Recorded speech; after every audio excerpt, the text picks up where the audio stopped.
Assalamualaikum warahmatullahi wabarakatuh dan selamat sejahtera.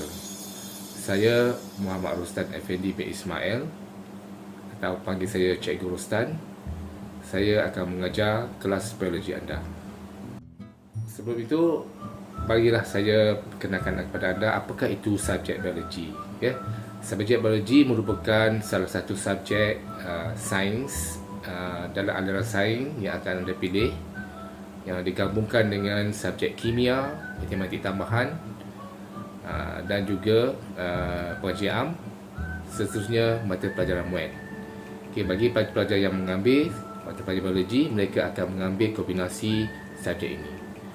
Seterusnya saya akan terangkan silibus biologi ataupun kandungan subjek ini, di mana kita bahagikan subjek ini kepada 3 semester lah. Jadi saya akan terangkan apakah yang ada di setiap semester. Bagi semester 1, pelajar-pelajar akan didedahkan tentang biological molekul ataupun molekul biologi dan juga metabolisme ataupun metabolism, di mana pelajar akan didedahkan dengan molekul-molekul biologi seperti air, protein, karbohidrat, nukleik asid. Pelajar-pelajar akan belajar bentuk molekul, function dia, physical properties dan sebagainya. Kemudian selepas itu pelajar akan belajar mengenai metabolism, iaitu photosynthesis dan juga respiration. Sesungguhnya di semester kedua, pelajar akan didedahkan dengan fisiologi. Fisiologi ini adalah berkenaan dengan struktur, function bagi organ, fungsi dalam badan dan sebagainya. Jadi pada semester inilah pelajar akan berpeluang melakukan pembedahan tikus, di mana anda akan menyelidiki tikus, organ tikus untuk melihat perbandingan dia dengan mamalia-mamalia lain lah, di mana anda akan melihat sistem respirasi, sistem peredaran darah, sistem pembiakan dan sebagainya, di mana tikus akan digunakan sebagai sampel untuk anda menyelidikinya.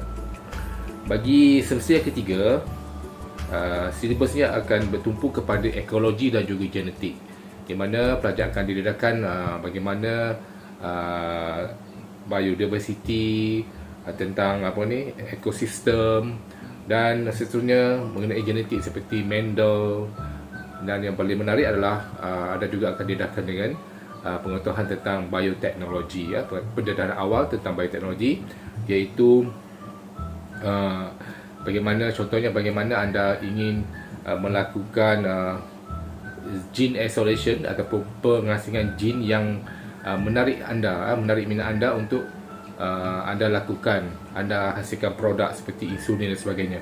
Kita tahu insulin itu dihasilkan di pankreas kita, tapi kita boleh hasilkan insulin itu menggunakan bakteria seperti E. coli. Seterusnya saya akan menerangkan penilaian bagaimana subjek ini dinilai sepanjang pengajian anda di tingkatan 6 ini. Bagi subjek biologi, kita ada 2 jenis penilaian. Pertama melalui peperiksaan, yang kedua melalui amali ataupun eksperimen. Bagi paper peperiksaan ataupun ujian bertulis ini, markahnya adalah 80% daripada keseluruhan, manakala bagi amali pula ataupun eksperimen ia akan menyumbangkan markah sebanyak 20%. Seterusnya saya akan terangkan apakah kandungan soalan bagi ujian bertulis. Ujian bertulis dibagikan kepada 3 bahagian, iaitu section A, B dan C. Section A merupakan soalan multiple choice ataupun soalan objektif, di mana dia akan ada 15 soalan, dan anda diwajibkan menjawab ke semua 15 soalan tersebut. Bagi section B pula, anda akan diberikan soalan structure ataupun soalan berstruktur, dan ada 2 soalan dan dua-dua itu wajib dijawab. Kemudian ada section C, di mana ada 3 soalan esei ataupun karangan, di mana anda hanya perlu menjawab 2 daripada 3 soalan itu. Unjuran markah bagi section A adalah 15 markah, section B 15 markah dan section C 30 markah. Keseluruhannya akan memberikan sebanyak 60 markah, daripada keseluruhan soalan tersebut. Bagi amali, ia akan dibuat, penilaian yang akan dibuat secara berasaskan sekolah, di mana anda akan menjalankan ujian praktikal ataupun amali di makmal. Penilai ataupun guru akan menilai gerak kerja anda, termasuklah kemahiran manipulatif dan sikap anda dan seterusnya, berdasarkan kepada laporan amali yang anda buat nanti. Latihan, latihan akan diberikanlah oleh guru kepada pelajar, sama ada secara bertulis ataupun dihantar ataupun di forwardkan melalui message, Telegram ataupun WhatsApp. Jadi selain pada latihan yang guru bagi, pelajar sangat digalakkanlah membuat latihan dalam konteks ni sampai habis. Mesti habiskan dulu latihan-latihan yang disertakan dalam buku teks ni. Kemudian ada latihan-latihan lain yang ada di pasaran. Pelajar digalakkan untuk membeli latihan-latihan, buku latihan di pasaran tu, terutamanya soalan-soalan tahun-tahun lepas. Selain itu, guru hanya akan memberi latihan yang berfokus lah, seperti esei yang memang kita fokus, yang kita jangkakan akan keluar dalam peperiksaan.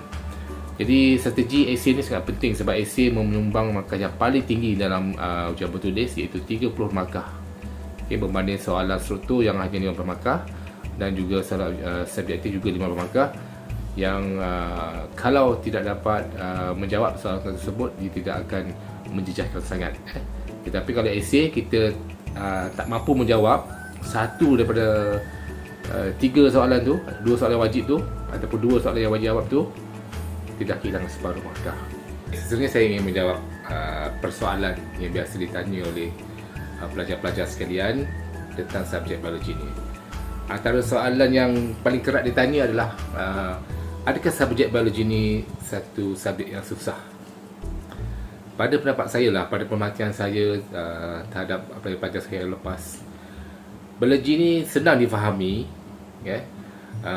dan kalau nak dibandingkan dengan subjek-subjek sains yang lain, kimia ataupun fizik, dia sebenarnya sama saja. Bagi saya, pada pandangan saya, subjek biologi ni dengan subjek-subjek lain tak ada bezanya. Cuma cara anda belajar itu yang akan membezakan sama ada nak letakkan subjek biologi ni susah ataupun tidak. Dari segi perbezaan dengan subjek lain, of course lah, biologi ni kalau kita pergi kepada structure dan function, kita banyak menghafal lah, menghafal struktur dan sebagainya. Tetapi menghafal ini adalah salah satu aras pembelajaran yang paling rendah sebenarnya. Jadi bagi anda yang sudah matang, sebenarnya kalau anda takut menghafal, sebenarnya anda tak boleh ambil kelas sains lah. Sebab bukan subjek biologi saja, kimia pun anda perlu menghafal. Contohnya anda perlu menghafal kedudukan orbital dan sebagainya. Dia juga memerlukan penghafalan yang banyak, sama seperti subjek biologi. Adakah mudah untuk skor biologi? Satu saya nak beritahu anda, biologi ni subjek dia nak pass, nak lulus sangat mudah. Pertama sekali, bila anda ada amali, amali memang ataupun eksperimen, kebanyakan pelajar akan skor tinggi, sebab eksperimen amali adalah berdasarkan panduan guru. Guru akan memandu dan pelajar hanya perlu membuat. Amali ni, kalau pelajar nak skor, pelajar hanya perlu memastikan laporan yang dibuat itu tepat, mengikut arahan guru, mengikut arahan manual amali itu dengan betul. Sepanjang amali ni, pelajar akan dinilai, satu, pertama sikap pelajar lah, yang kedua kemahiran saintifik, kemahiran manipulatif, bagaimana pelajar handling, mengendalikan mikroskop, mengendalikan peralatan-peralatan makmal yang lain. Selain itu, kekemasan. Dan yang keduanya, pelajar akan dinilai berdasarkan pada laporan amali ataupun laporan eksperimen yang akan diberikan. Sangat mudah sebenarnya. Bila anda tidak faham, anda boleh bertanya. Dalam amali itu boleh bertanya pada guru. Tapi laporan yang anda buat tu anda buat sendiri, dan biasanya pelajar-pelajar akan skor lah. Kalau 20% tu, maka pelajar paling rendah pun 17%. 17 daripada 20 markah penuh untuk amali. Soalan seterusnya biasa ditanya, biasanya cikgu akan ajar subjek biologi ni dalam bahasa Inggeris atau bahasa Melayu. Okey. Saya bergantung kepada pelajar pada masa-masa tertentu lah. Okey, contohnya kalau semester itu pelajar suka cenderung kepada bahasa Inggeris, saya akan beratkan lecture saya dalam bahasa Inggeris. Tapi saya biasanya menggunakan dua bahasa lah kan.